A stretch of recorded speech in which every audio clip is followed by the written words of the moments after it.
time to work.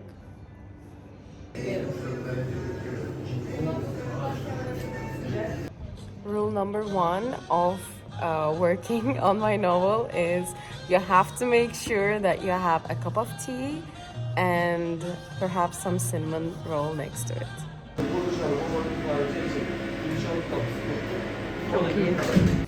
If you don't have any cinnamon roll, that's okay. We can always make some. But if we can't make some, we can always have, I think, a piece of dark chocolate, which is something that I've been quite obsessed with lately, I realize. My boyfriend told me that he was really into this. I don't know how one can be into dark chocolate, but now I know. But before I didn't know how someone could be into dark chocolate. But then as I began to eat it, I developed, I think, like a taste for it. And yeah, now like anything above 80% dark chocolate is my go-to. And mostly. One from each, please.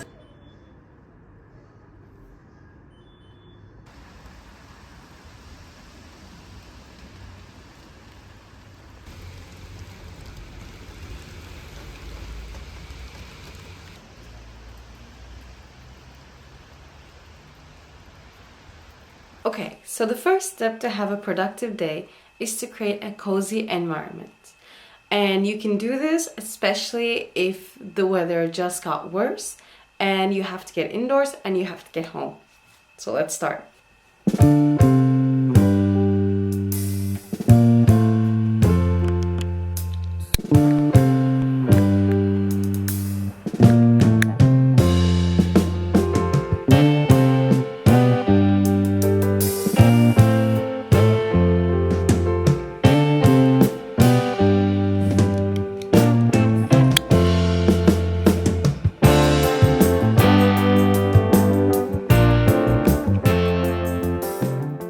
Okay, so now we're all set. We created our cozy atmosphere and it's time to start our cozy writing vlog.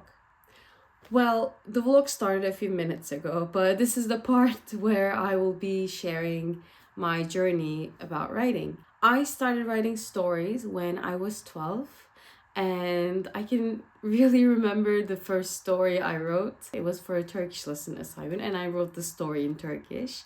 And the story was about a 12-year-old girl who was living in a village, and in this beautiful village, there was a horse. And this horse was, yes, you guessed it, very wild and free and untamed. And nobody liked this horse, but this girl did. This girl really liked this horse. And there was this competition in the village where one would race with the horse through valleys and rivers and just around the world. Not really around the world, but you get my point. It was forbidden for girls to compete in that competition. And this girl tamed that horse, became partners with it, and then they joined the competition, and then they won the competition.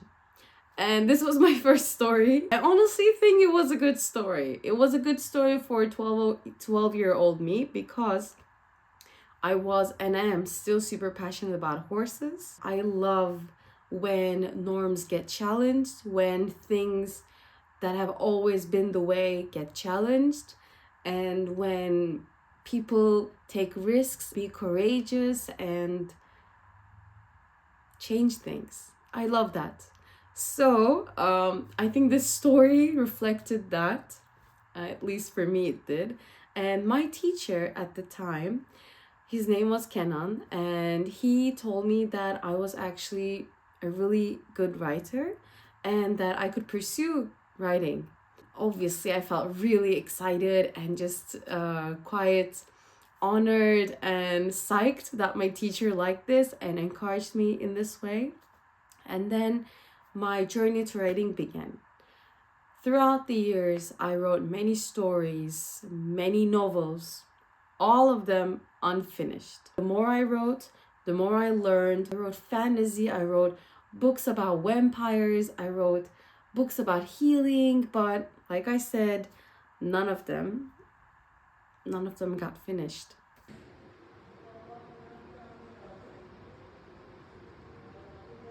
And as the years were going by, I decided that I had enough of unfinished business. If writing stories was my dream, then I had to complete that dream and go after it and create a schedule, do anything that worked to get going and finish my stories. I'm so into mythology, ancient history. At some point in my life, I think, like most of us, I don't know, but at least in my friendship groups, there's always some of us that wanted to pursue archaeology as a career, but it was just not possible at the time. So yeah, I am super into all of these topics, and I love creating worlds that have elements of these myths or tales, just things that are extraordinary, things that make your heart burst with excitement and with curiosity and with dread as well. I don't think you can have a good story without some sort of suspension or dread.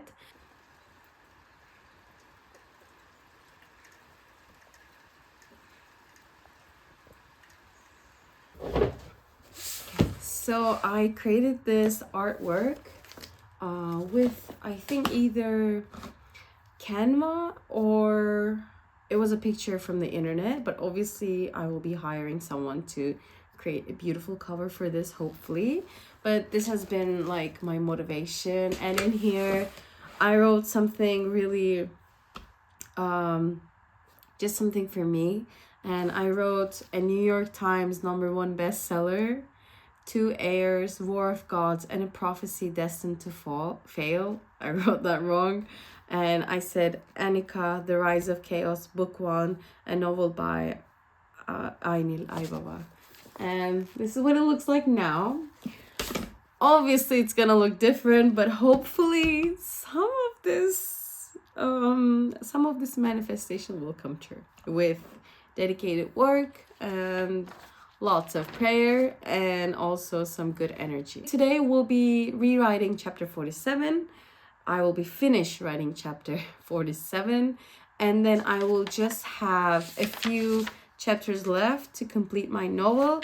And my goal and my intention is to finish everything about this book by the end of this year, and then spend the next year pursuing agents and just trying to share this book with anyone that wants to read it. So this is my chapter 47, and I've been writing this for a while now, but as you can see, I've got some blanks and I've got some stuff that I still have to work on.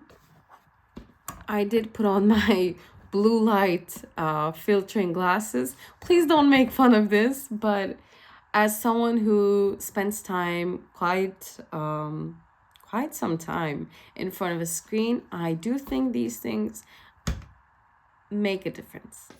I also have this notebook that I really like, and this notebook I use to take notes. Very surprising, but I use it to take notes. I use it to write some stuff on it. And the stuff that I mean in this context is stuff about my story. So I've got a lot of fine details written down in this notebook. I've got things about the prophecy. I've got things about the character background. I've got things about plot twists. And this has been my lifesaver, honestly. And I also find it really helpful to keep a notebook as well. We really shifted into a digital world, but I honestly really enjoy taking my pen and scribbling away my thoughts and my plans for my book. So anything that I should never forget, it shall be here.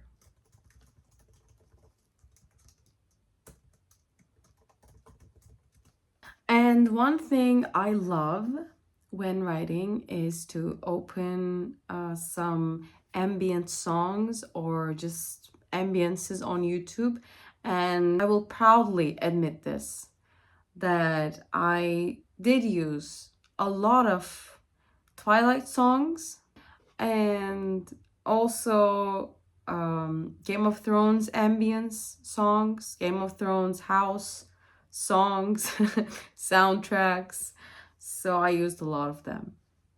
And yeah, and I'm glad I did. It really helps set the tone for the chapter as well. Like, if I know that I will be writing a heavy scene, then I'll just pop up some villain songs. Or if I know I need some lighthearted moments, I help myself by opening up some ambiences that are light and filled with love and just gentle energy.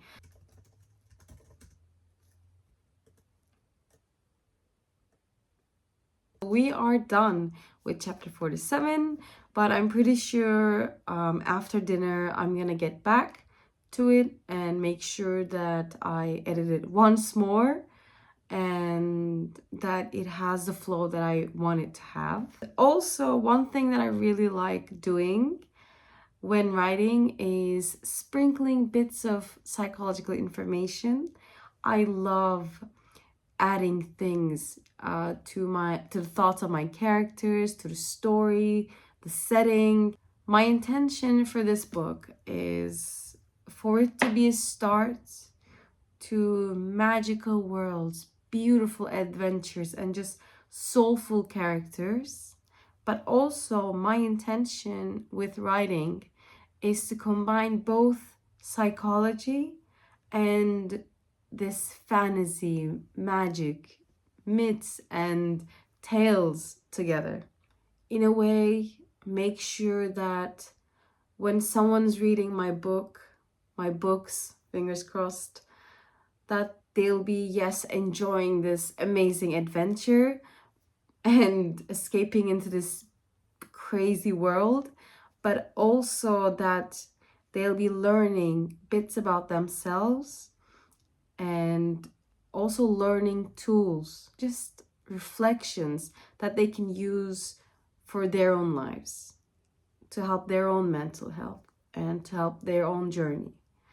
And yeah, with that being said, I think it's time for dinner, and I will be seeing you in another writing vlog. And maybe I'll be sharing more of the book in that vlog. I think that could be nice. But yeah, thank you for watching, and I'm so excited to be doing this.